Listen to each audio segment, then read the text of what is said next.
Bonsoir, je me présente, donc Frédéric Rouleau, je suis Siesta, un gros mot pour dire Technical Account Manager chez Confluent.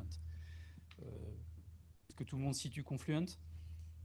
Donc, Confluent, c'est la société qui a été créée par les principaux, les personnes qui sont à l'origine de Kafka, qui à l'époque travaillaient chez LinkedIn et qui ont ensuite donc créé Confluent, qui fournit d'une part une variante de Kafka et tout un tas de services autour de Kafka. Alors, on va parler d'une KEEP. Donc, une KEEP, c'est une. Oui, on m'entend mieux là. Voilà. Donc, une KEEP, c'est une Kafka Improvement Proposal, donc une proposition d'amélioration. Et c'est comme ça que la communauté Kafka gère les évolutions autour de Kafka.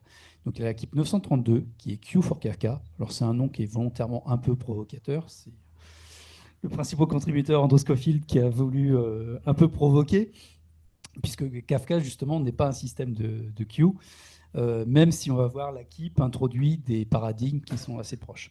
Déjà, petite question, qui utilise Kafka en production? Quand même pas mal de monde. Est-ce que vous avez déjà eu des problèmes pour définir le nombre de partitions dans vos topics? Jamais? Comment vous définissez le nombre de partitions dans vos topics? Vous la jouez au dé ou les admins vous ont mis un nombre par défaut, c'est bon? Un nombre Allez. un peu standard qui marche partout. Allez, pour motiver les gens, une casquette pour celui qui répond. Vas-y. En vrai, nous, on a mis 12 parce que ça multiplie, ça se divise bien par plusieurs facteurs. Ah oui, ça j'ai entendu souvent, les histoires des diviseurs. Oui. J'essaie de l'apprendre, et parce que ça marchote pas trop mal et que ça ne fait pas trop de partitions globalement, et donc on n'a pas trop l'overhead des partitions, mais ça supporte le throughput des gros topics. Deux personnes veulent répondre? C'est une méthode, oui. Grosso modo, il y a deux méthodes. En fait, il y a plusieurs choses à prendre en compte. Tiens, je te donne une casquette au passage. Attends, je donne la mienne parce que c'est gentil, mais je dois faire attention. Oh, il y en a d'autres, hein, vous inquiétez pas. En fait, il y a deux facteurs. Le premier, effectivement, c'est le nombre de consommateurs que vous voulez travailler en parallèle. Et le deuxième, c'est la bande passante, la throughput que vous voulez. Donc, en général, on prend le nombre minimum pour convenir aux deux besoins. Donc, on va rappeler un petit peu ce que c'est que les consumer groups et comment Kafka distribue la charge. Donc, déjà abordé tout à l'heure un peu. Donc, un topic, c'est composé de une ou plus partitions, minimum une. Partition, c'est un log, donc une suite séquentielle ordonnée de records qui sont indexés par ce qu'on appelle en Kafka l'offset. Donc, un offset, vous savez exactement où vous êtes dans votre log. Les consumer groups sont définis par un nom, un ID, et qui vont regrouper un ensemble de consumers qui vont traiter ces données. Donc on se retrouve avec un certain nombre de partitions, un certain nombre de consumers. La question, c'est comment on répartit ces partitions au niveau des consumers. Alors, si vous avez moins de consumers que de partitions, vous avez un consumer qui va traiter une ou plus partitions. D'ailleurs, ça peut être déséquilibré. Dans l'exemple, on a chaque consumer qui traite deux partitions. Vous pouvez arriver à avoir un consumer qui traite qu'une partition et un autre qui en traite deux. Ce n'est pas forcément équilibré. Si vous avez le même nombre de consumers que de partitions, c'est le cas assez simple. Chaque consumer traite une partition. C'est facile. Et puis, si vous avez plus de consumers que vous êtes de partitions, là, c'est dommage. Vous apercevez que votre autre consumer, il ne travaille pas.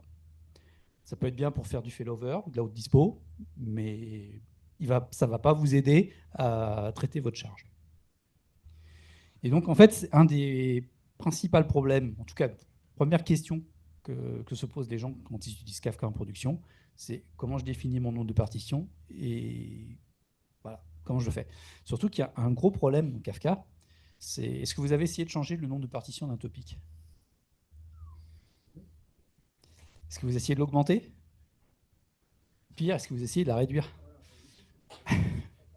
Alors, la rajouter, ça va. Enfin, Kafka va vous l'autoriser. Ça pose quand même des problèmes, puisque comme les records sont partitionnés en fonction d'une clé, et si vous rajoutez une partition, vous changez de modulo, et vous allez retrouver avec des records qui ont la même clé dans des partitions différentes. Donc ça peut poser des problèmes. Ça dépend si vous avez besoin d'ordonnancement strict ou des choses comme ça. Supprimer une partition, bah, c'est pas trop possible en Kafka. Si vous voulez faire ça, vous n'avez pas trop de solutions. C'est vous recréer un autre topic avec un nom différent, puis vous recopiez les données en refaisant le partitionnement. Donc, on s'aperçoit que définir le nom de partition, c'est pas simple. C'est assez impactant, surtout par rapport au nombre de consommateurs. Et surtout, c'est très difficile de le corriger. Si une fois que vous êtes en prod, vous n'allez pas modifier votre nombre de partitions comme ça. C'est pas trivial. Alors, c'est une des problématiques de Kafka. Pour répondre à ça, les gens ont travaillé, ils ont eu l'idée de ce qu'on a appelé les share groups. Alors, c'est pas une queue, hein, c'est un peu provocateur. Mais le principe, c'est ça, c'est comment vous dimensionnez vos nombres de partitions. Est-ce que vous les dimensionnez en fonction du nombre de consommateurs, en fonction du nombre de traitements parallèles que vous voulez. Si vous voulez réduire votre lag, vous allez définir un nombre de consommateurs max. Ça veut dire que vous allez devoir créer plus de partitions pour gérer le cas du pic. Parce que très souvent, vous avez quelques heures, vous avez un gros trafic, et le reste du temps, vous n'avez pas grand-chose. Comment on fait ? Bah, voilà, c'est un peu le problème. L'idéal, ce serait de pouvoir mettre une partition sur plus de consommateurs. Mais ça, c'est pas possible à l'heure actuelle. Il faut créer autant de partitions que de consommateurs. Donc le principe des... Oula, qu'est-ce qui s'est passé ? Il l'a perdu. Donc ça, c'est le problème. L'idée des share groups, c'était de créer en fait des consommateurs qui puissent coopérer pour se répartir les records et non plus les partitions. C'est-à-dire qu'on va casser ce mapping. Une partition doit être consommée par un seul consumer. Il y a aussi des petites améliorations qui ont été faites parce qu'on a rajouté, on parlait des problèmes des retries, c'est une notion d'acknowledge, mais ce coup-ci par record. Ce n'est plus un offset qu'on commit, mais on acknowledge le record lui-même, ce qui veut dire que le problème de rejeu est résolu. On a aussi du coup la possibilité d'avoir les redelivery attempts. Si un record est refusé, il va être représenté un certain nombre de fois. Et donc, surtout, on peut avoir plus de consommateurs qu'on a de partitions. Donc là, on a un exemple simple. J'ai un consumer group traditionnel, un share group. Là, j'ai 5 consumers, je n'ai qu'une partition. Ils vont se répartir les records. Si je vais plus loin avec plus de partitions, en dessous, on a toujours ce mapping 1-1. Et au-dessus, on va s'apercevoir que les consommateurs vont traiter du coup des records qui peuvent appartenir à des partitions différentes. Donc ça a quand même un petit inconvénient. Est-ce que quelqu'un a remarqué quel est le problème ? En tout cas, un changement de paradigme, ce n'est pas forcément un problème. Voilà, c'est l'ordering qui est perdu. Si vous n'avez plus de garantie d'ordering. Vous n'avez plus une garantie que tous les records qui ont la même clé vont être traités dans le même ordre. Donc là, c'est encore une petite animation pour faire à peu près la même chose. Je pense que vous avez compris le principe. On peut scaler. Alors, quand on a parlé d'acknowledgement par record, c'est que maintenant, un record, il va avoir un état. Il va être disponible, c'est-à-dire qu'un consumer peut le loquer. Il peut être acquis, c'est-à-dire qu'il y a un consumer qui a la charge de traiter ce record. Et après, le consumer, il peut l'acknowledger. Donc à ce moment-là, il a accepté, c'est fini. Ou il peut le refuser. Dans ce cas-là, si le compteur de delivery, alors inférieur à 5, c'est configurable, donc c'est 5 par défaut, le record devient de nouveau disponible. Il peut être représenté à un autre consumer, ou le même d'ailleurs, il n'y a pas de garantie que ce soit un autre. Si là on a dépassé le nombre de retries, il devient archivé, ou si le consumer le refuse, on peut faire un reject. Dans ce cas-là, il est directement archivé. Oui, il y a une notion, j'ai oublié. Il y a aussi une notion de timeout, c'est-à-dire qu'un consumer qui a un record, il doit soit l'acknowledger, soit le rejeter dans un certain délai. C'est le log timeout. Si ce log timeout est dépassé, du coup, il redevient disponible. Entre parenthèses, ça veut dire que vous pouvez avoir, en cas de consommateur un peu bloqué, vous pouvez avoir du traitement en doublon. J'ai une question sur les recomptes archivés. Ah non, parce que dans Kafka, les records sont toujours stockés, ils sont en permanence. C'est-à-dire que dans ce consumer group, dans ce share group, pardon, le record ne sera plus disponible, il ne va pas être représenté des consommateurs du même share group. Mais le record, il est toujours dans Kafka, Vous pouvez y accéder soit avec un consumer group normal, donc avec l'offset, soit si vous avez un autre share group, le record, il est toujours là. Ah ouais, non. Pas Ça effacer sera du toujours disque. disponible, Il est mais juste pour qu'il est d'autres plus consommateurs. disponible dans Ouais. ce share group. Ah, c'est pas le même share group, un autre share group ou Vous bien créez un autre share group, c'est créer un consumer group, le consumer record group, est un toujours là. autre. Ok. Enfin, sauf évidemment s'il a été noyé par Kafka parce que vous avez dépassé la durée de rétention ou des choses comme ça. Et ça, c'est les autres paramètres liés à la rétention de Kafka, c'est pas lié au share group. Ok, merci. Donc on voit que ça change, puisque donc, on a le log traditionnel de Kafka, et on peut avoir dans ce log donc, des records avec différents statuts, acquis, disponibles, acceptés, archivés. On peut avoir des delivery counts. Et en fait, on gère une espèce de fenêtre avec le plus petit offset disponible, le plus grand offset, et cette fenêtre, elle se déplace. Donc, ce qui veut dire qu'aussi, vous notez bien que ça veut dire que les chaque groupe vont devoir stocker les états de chaque record. Donc ça veut dire que contrairement à un consumer group qui était assez petit, parce que mine de rien, dans un consumer group, vous stockez quoi? L'offset d'une partition. Sur un share group, vous devez stocker la taille de la fenêtre et l'état de chaque record dans cette fenêtre. Donc c'est déjà beaucoup plus volumineux. On va voir un petit peu comment ça se présente dans le code. Alors, il y a deux modes d'acknowledgement, un mode explicite, un mode implicite. Le mode implicite, ce n'est pas très différent de ce que vous connaissez déjà en Kafka quand vous faites du commit implicite. Vous faites votre poll, vous traitez, vous rappelez poll. À partir du moment où vous avez rappelé poll, il considère que tous les records que vous avez eus avant sont acceptés. Donc il les hack automatiquement. Le mode explicite, alors là vous devez le déclarer, vous avez donc une property share acknowledgement mode explicite. Et vous remarquez qu'on ne crée pas un Kafka Consumer, mais on crée un Kafka Share Consumer. Toute la différence est là, ce n'est pas le même type de consumer que vous créez. Le reste de la configuration change pas tellement. Vous avez un subscribe. Bien sûr, de par ce principe, vous n'avez plus de assign. Donc, tout le monde connaît la différence entre subscribe et assign? Le assign, c'est vous allez dire je veux consommer telle partition. Donc, vous donnez explicitement la liste des partitions que vous voulez consommer, topic partition. Le subscribe, vous donnez une liste de topics et vous laissez le consumer group décider de quelle partition il va vous allouer. Donc forcément, le assign n'existe pas dans un share consumer puisque par définition, c'est lui qui vous assigne des records. Donc assigner une partition, ça n'a pas de sens. Et sinon, vous avez votre boucle de traitement classique avec le consumer poll, le timeout, on vous retourne une liste et là, vous faites vos acknowledge ici on l'accepte. Donc, bon, un acknowledgement explicite, si vous faites des accepts à chaque fois, ça n'a pas trop d'intérêt. Si on fait un explicite, en général, c'est parce que parfois on veut refuser les records. Donc c'est la même chose, sauf que la différence, c'est qu'on a fait un try catch, et puis si on a une exception pendant le traitement, ce coup-ci, le record, on le reject. On dit, non, ce record, il n'est pas bon. Alors, en vrai, il faudrait faire un petit traitement, genre on log, on fait quelque chose, on envoie dans une DLQ. Parce que si vous faites ça, le record il est simplement ignoré, et ça n'a pas beaucoup d'intérêt. Maintenant, il faut aussi monitorer tout ça, parce que ça va changer les choses, et puis il va y avoir des configs supplémentaires. Donc, déjà, on en a parlé un peu, c'est le nombre de tentatives pour livrer un record. Donc, par défaut, c'est 5. C'est le groupe share delivery count limit. C'est évidemment configurable.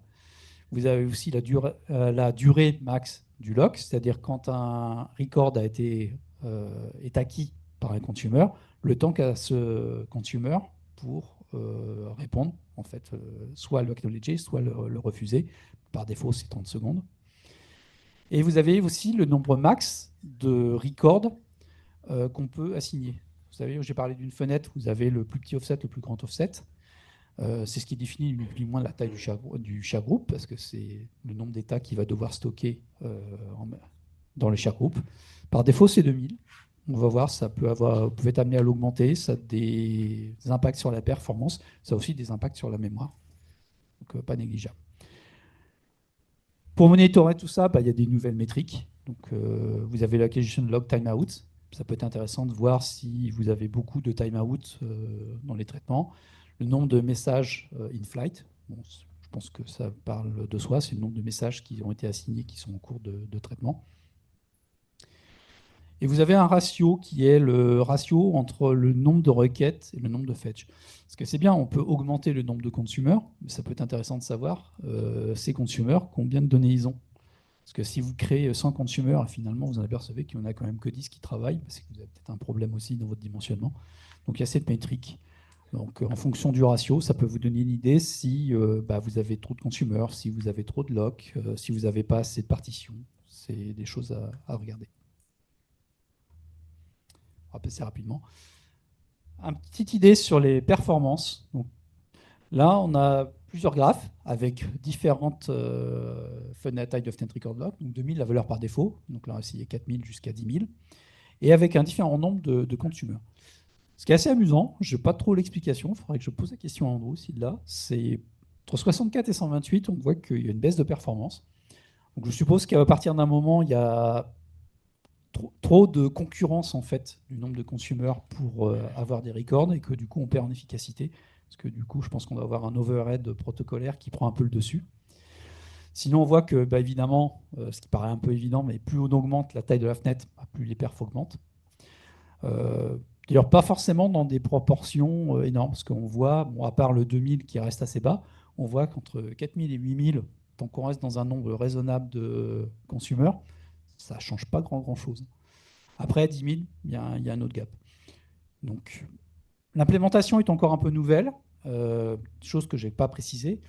En Apache Kafka 4.1, c'est encore en preview. Ce n'est pas pour de la prod. Attendez un peu. Hein. Ne mettez pas votre prod critique tout de suite dessus. Enfin, sauf si vous êtes joueur. Mais je vous recommande d'attendre un peu la 4.2. C'est prévu pour être prod ready, enfin GA, en 4.2. En 4.0, on était en early access. Maintenant, on est en preview. Ou l'inverse, je ne sais plus. Enfin bon, c'est pas pour la prod. Les API sont quasi définitives. Elles ne vont pas beaucoup changer. Il y a quelques petits ajouts qui sont prévus. Mais vous pouvez déjà commencer à coder. Il y a de fortes chances que vous pouvez utiliser le code tel quel quand ce sera prod ready.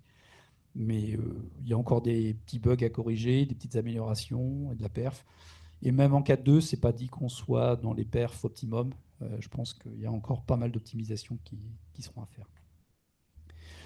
Bon, ça, c'est dans les détails protocolaires un peu de Kafka, puisque donc le fetch, donc on a créé une nouvelle API Kafka qui est le share fetch dans le protocole, avec des paramètres différents, puisque le fetch offset, forcément, n'a plus de sens.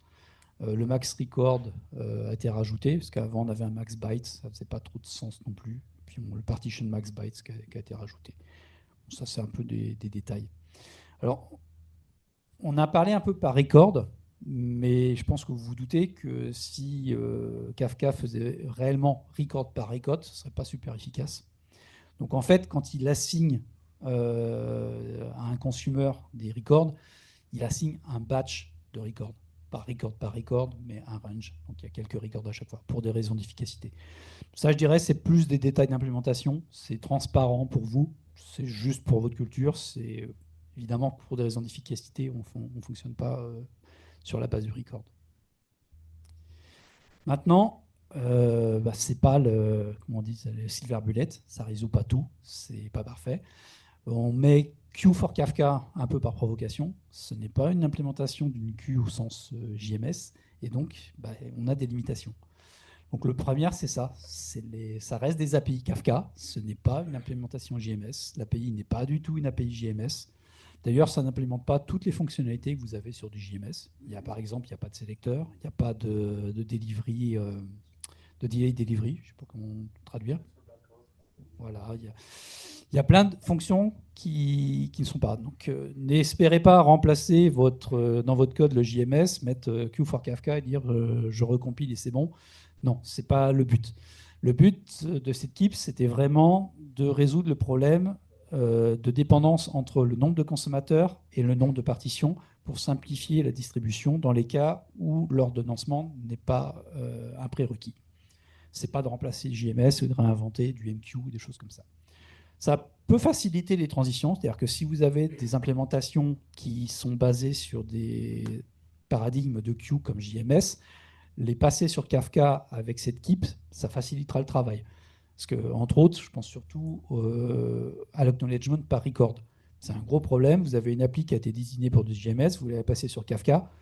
bah, le fait de dire que mince, je commit des offsets, je commit plus par record, il faut revoir complètement le design de votre appli. Là, ça peut faciliter des transitions, des migrations. Donc, il y a un coût. Le premier, c'est qu'il n'y a pas d'ordering. Donc, si vous voulez traiter vos records dans l'ordre, c'est pas pour vous. Ou alors, il faut que vous réordonnanciez quelque part d'une manière ou d'une autre, ou que votre système a une manière de gérer les traitements par désordre. Mais vous n'avez plus du tout de garantie que les records soient traités dans l'ordre. Ensuite, ça fait aussi un peu comme il n'y a pas de JMS. Je l'ai mis là aussi parce que le two-phase commit, c'est quelque chose sur lequel la communauté Kafka est en train de travailler, mais il n'y a pas de two-phase commit dans Q4 Kafka. Et ensuite, il y a un petit défaut quand même. Il y a des personnes tout à l'heure qui ont fait une petite objection qui n'était pas très loin. C'est qu'est-ce qui devient des records qui sont archivés? Parce que, bon, certes, j'ai répondu, ils sont toujours dans Kafka, ils sont toujours sur les partitions. Mais comment vous les identifiez, ces records? Parce que vous n'avez pas accès à l'interne du share group. Si vous dites, mince, je veux voir tous les records qui sont en erreur, qui ont été archivés, je veux pouvoir les lister, par exemple, pour regarder pourquoi. À l'heure actuelle, il n'y a pas de solution. Heureusement, ce n'est pas prévu de rester en l'état. Hein. C'est une première étape. Donc, il y a plusieurs idées d'amélioration. La première, l'équipe d'ailleurs est je ne crois pas qu'elle soit acceptée, elle est toujours en discussion, il me semble, c'est d'implémenter des dead letter queues. L'idée, c'est que les records qui ont été refusés, quand on a dépassé le nombre max d'attente, bah, c'est de le mettre dans un autre topic pour analyse, pour traitement, quelque chose, mais qu'on garde trace de ces records, qu'ils ne soient pas juste ignorés. Et ils sont quelque part dans Kafka, mais personne ne sait comment les retrouver. Donc ça, c'est une équipe qui est en cours de discussion. Il y a des idées aussi d'implémenter le delayed retry, parce qu'à l'heure actuelle, quand un record, donc on perd le lock, il est remis dans la queue, redisponible à notre consommateur, il est directement représenté. Ce n'est pas forcément la stratégie la plus simple. Par exemple, si vous implémentez un système ou vous appelez un système externe, le système externe est en erreur, vous rejetez le record parce que vous ne pouvez pas le traiter, on vous représente tout de suite le même record, le système il est toujours en erreur, ça ne vous aide pas beaucoup, quoi. Ça veut dire que vous prévoyez un scheduler dans Kafka? Je sais. ActiveMQ, par exemple. Je sais pas comment il. On a fait un scheduler qui fait ça. Qui fait exactement les redeliveries, les délais exponentiels. Je sais pas comment il prévoit d'implémenter. Ça fait partie des idées. J'ai pas vu l'équipe encore là-dessus. Je pense qu'Andrew l'a pas encore écrite ou sait pas encore comment le faire. C'est vraiment les idées d'amélioration potentielle basées sur les feedbacks et aussi ce qui existe ailleurs. Ils ont pillé la communauté. Alors, piller la communauté, ouais, c'est un grand mot. Enfin, c'est un besoin. Après, comment l'implémenter, je ne sais pas. Est-ce qu'on le fera? Je ne sais pas. Mais ça fait partie des listes des choses que Andrew a en tête et se pose la question comment le faire. Le Rack Aware Assignment, c'est quelque chose qui existe dans les consumer groups. Donc le principe, c'est de pouvoir assigner d'abord des records qui sont sur des partitions qui sont dans votre même data center ou dans votre même availability zone.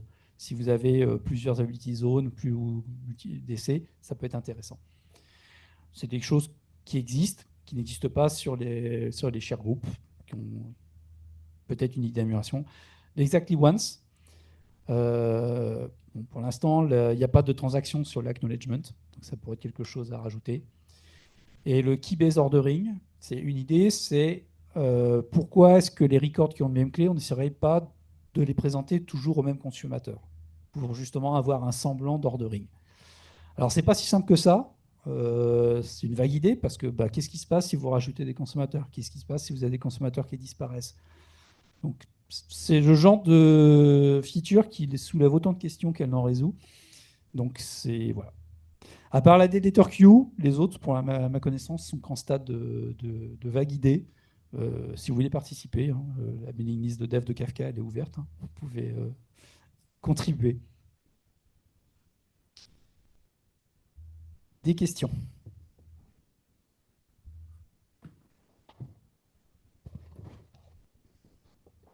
Oui, merci pour la présentation. Moi, j'avais une question sur le coût qu'il y a derrière et la complexité pour Kafka. Tu citais la mémoire. Est-ce que tu pourrais nous expliquer vaguement comment ça marche? J'imagine qu'il y a un espèce d'état là qui est gardé. Qui le gère? Il y a un Est-ce qu'il est état. persisté? C'est-à-dire que, comment ça alors, marche? il y a un share group coordinateur qui est créé. Il y a effectivement un espèce de topic interne qui est créé pour garder ces états. Il ne faut pas rentrer dans les détails d'implémentation. Si tu veux, on pourra discuter de l'équipe ou des présentations qui ont été faites à la Fondation Apache qui sont plus détaillées dans l'implémentation. Mais oui, tu rajoutes des états. Les états sont beaucoup plus gros qu'ils n'étaient que pour les consumer groups. Et donc, quand on voit par exemple qu'on augmente le nombre de records potentiellement de 2000 à 10 000, ça a des impacts sur la mémoire, ça a des impacts sur les perfs. C'est encore un peu tôt pour donner des retours, parce que comme je l'ai dit, ce n'est pas quelque chose qui est prod ready. L'implémentation, elle est toujours, je dirais, en cours de finalisation. Mais oui, ça a forcément un coût. Donc il faut le garder que pour les cas où on en a vraiment besoin, j'imagine.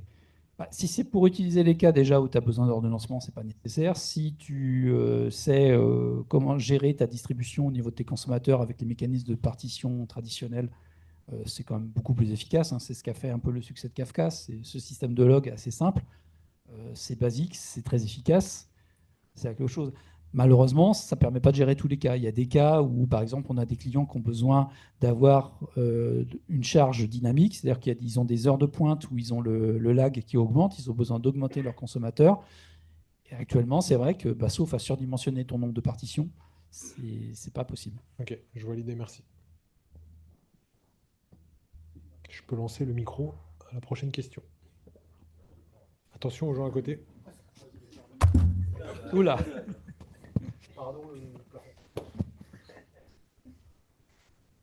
Hola. Du coup, pour une équipe débutant qui commence à travailler avec Kafka, c'est intéressant de considérer ce type de partitions, share partition. Les share group ? Oui, ou c'est plutôt pour plus avancer et comment ça passe? Je dirais que ça dépend plus de ton cas d'usage. C'est vraiment ça. Si tu as besoin de scaler dynamiquement ton nombre de consommateurs ou si tu as besoin d'un grand nombre de consommateurs, une des mauvaises pratiques qu'on voit souvent, c'est des gens qui créent des topics Kafka. J'ai vu jusqu'à 1000 partitions. C'est une hérésie de faire 1000 partitions sur un topic Kafka. Ça n'a pas de sens. Si tu t'aperçois que tu as besoin de créer 100, 200 consommateurs parce que tes consommateurs ils mettent beaucoup de temps à traiter des records, ouais, ça peut être une solution. À ce moment-là, il faut mieux partir là-dessus plutôt que créer des topics avec un nombre hallucinant de partitions. Ou alors, c'est que Kafka n'est pas adapté à ton cas dans ce cas-là. On dit, il y a d'autres systèmes, il y a des queues, il y a du JMS. Il faut se poser aussi la question. La vraie question.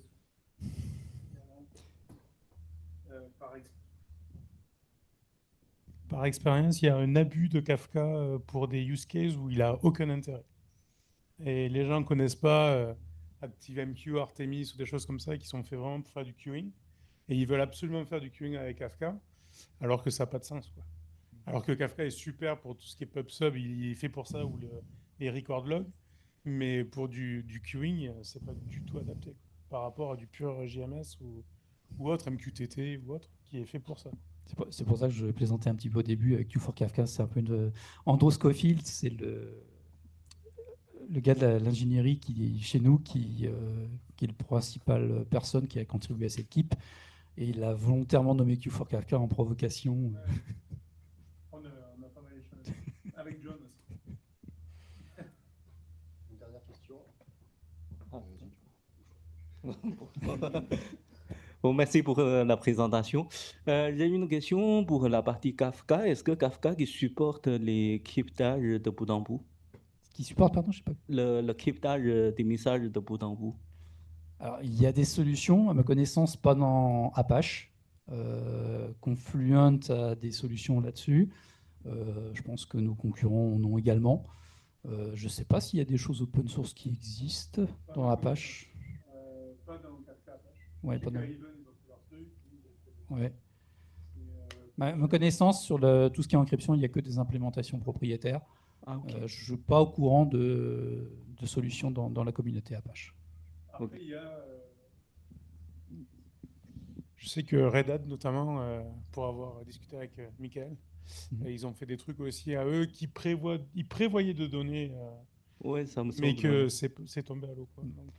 Donc, si tu veux faire du cryptage là-dessus, à mon avis, soit tu fais ton implémentation, soit tu te tournes vers une solution propriétaire à l'heure actuelle. Tu fais ton implémentation et tu la donnes à la communauté Apache. Bon, merci.